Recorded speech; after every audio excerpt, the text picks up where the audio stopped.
မောင်းသူမဲ့လေယာဉ်တွေခေတ်စားလာပြီးတဲ့နောက်မှာတော့မောင်းသူမဲ့ရဟတ်ယာဉ်တွေလည်းကုန်တန်ချိန်များစွာတင်ဆောင်လာနိုင်ကြပါတယ်။မောင်းသူမဲ့ယာဉ်တွေကိုအဓိကထုတ်လုပ်နေတဲ့တရုတ်နိုင်ငံ Harbin United Aircraft Technology Company ကသုတေသနပြုထုတ်လုပ်ထားသော1400 ထန်းတန်မောင်းသူမဲ့ရဟတ်ယာဉ်ကေတာကုန်တန်ချိန်တော်တော်များများကိုတင်ဆောင်နိုင်ပြီးအောက်တိုဘာ30ရက်တွင်ပထမဆုံးအကြိမ်ပျံသန်းမှုအောင်မြင်စွာပြီးမြောက်ခဲ့ပါတယ်။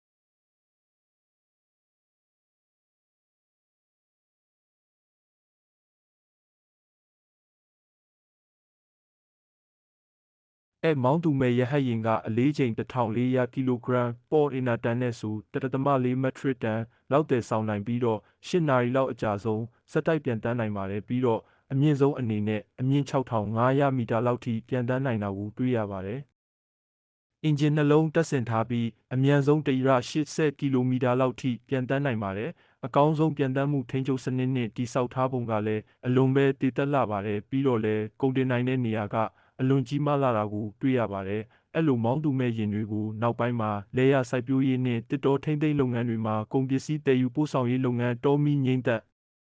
ကာကွယ်ရေးစသည့်နယ်ပယ်များမှာကြည်ကြဲပြန့်ပြန့်အသုံးချလာနိုင်တယ်လို့မောင်းသူမဲ့ယာဉ်ထုတ်လုပ်သူတွေကဆိုပါတယ်ကျွန်တော်ဗီဒီယိုလေးကိုကြည့်ရှုတဲ့အတွက်ကျေးဇူးတင်ပါတယ်နောက်ထပ်ဗီဒီယိုများမှာပြန်လည်တွေ့ဆုံကြရအောင်